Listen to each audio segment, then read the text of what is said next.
Good morning, Washington. How y'all doing? It's 9/11/12. 9/11/2012. Just struck me.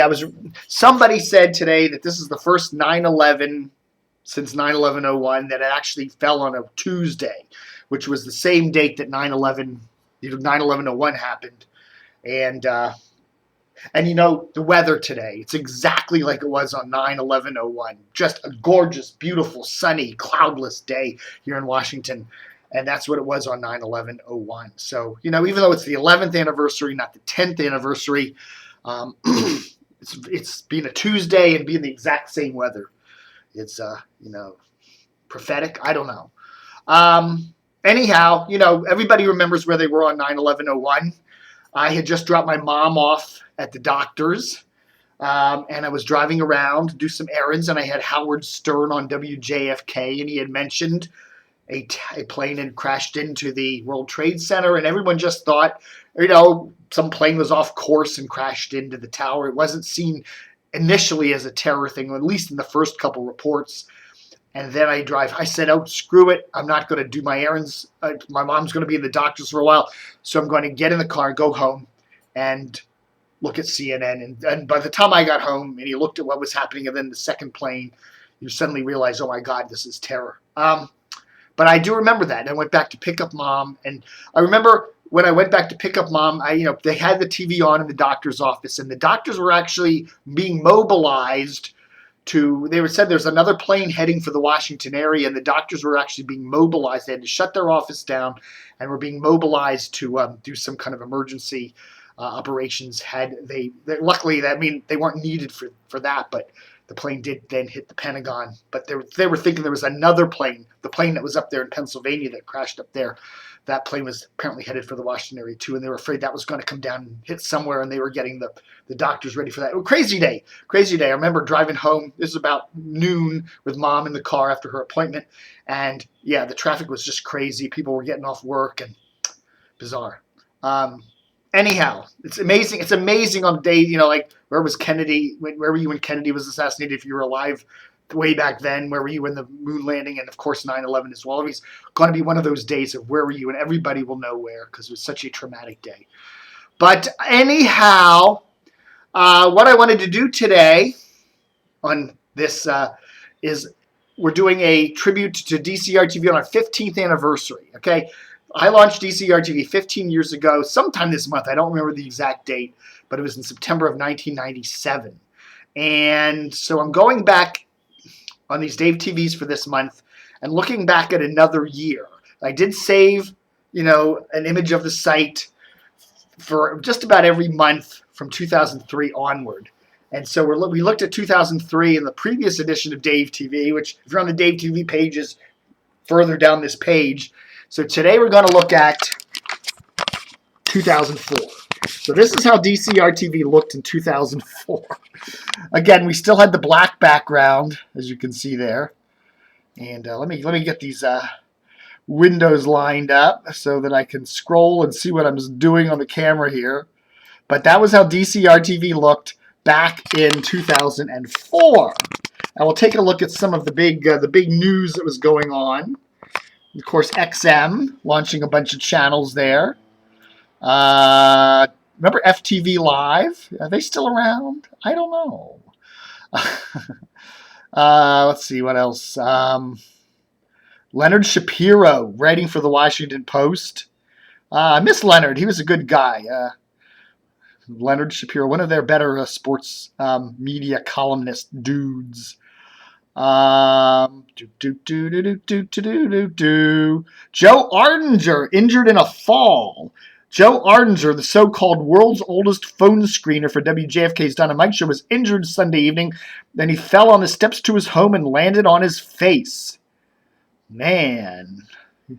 He had been taking a prescription medication for back pain. Lost a lot of blood. Last we heard, wasn't Ardinger working out in Sacramento with Don Geronimo? Last I heard, he had moved out there, but that was this is November of 2004.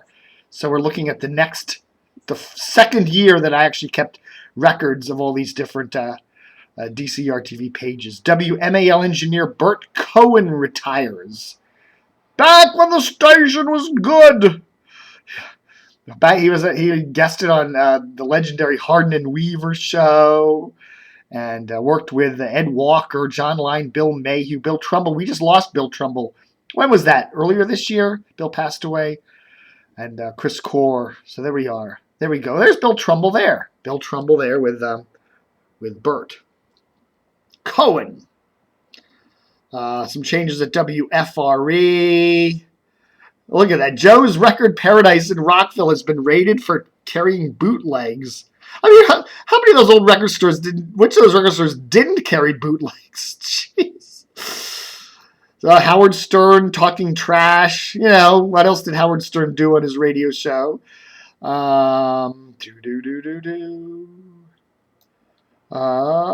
Earlier this year, Clear Channel flipped longtime rocker KSGO in San Jose to Spanish. They've done the Houston. And there are rumblings that DC Rocker, which is not DC's Rocker, DC 101, has not sported the best ratings of late, could be on the flip list. Yeah, well, it wasn't.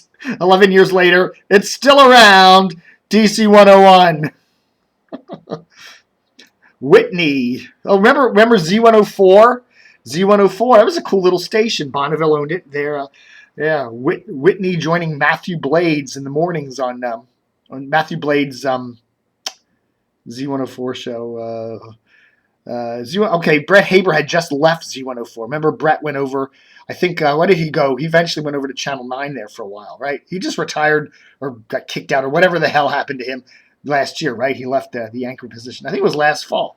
But anyhow. So that's back when Z104 was running a cool music format. I think they had a modern hits format or something like that. On his debut show, Tony Kornheiser started at WTEM in November of 2004. Isn't that interesting? On his debut show this morning on Clear Channel Sports Talker WTEM, Tony Kornheiser said he was contractually required to offer his services to ABC News Talker WMAL, but he didn't mention them by name. But he admitted that he didn't even get a call back from programmer Randall Bloomquist. Remember Randy Bloomquist? Who Kornheiser didn't mention by name. The Washington Post sports columnist returned to his local radio show today. Interesting.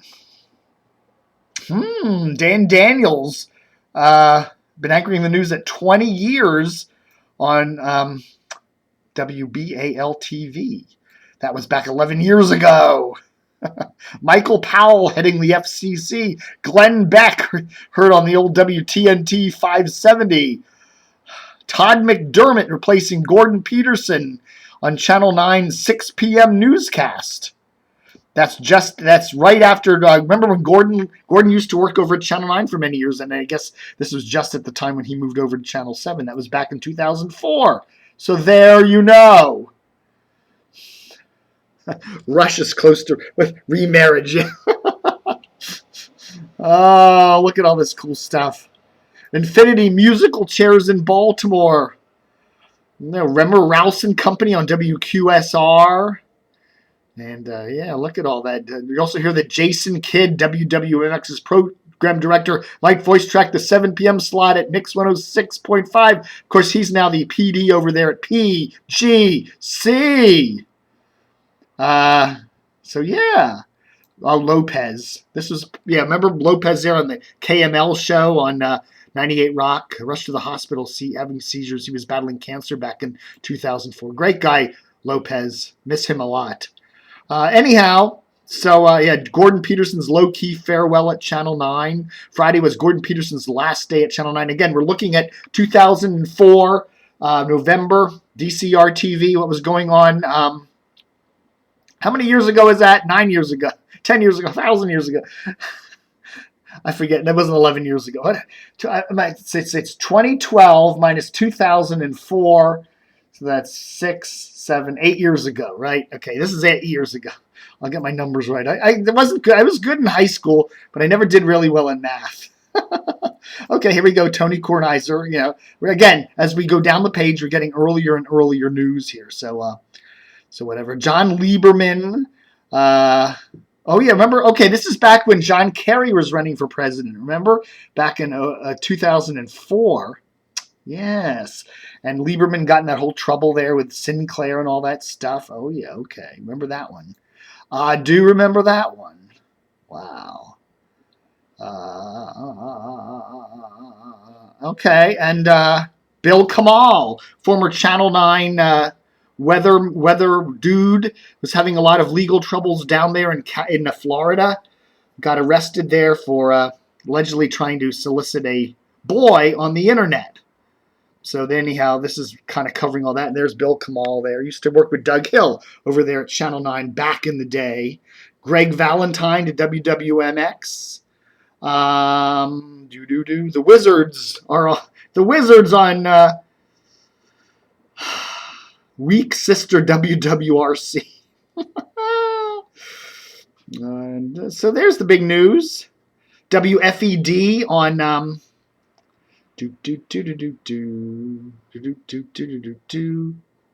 WFED 1050 back when they were over on that one.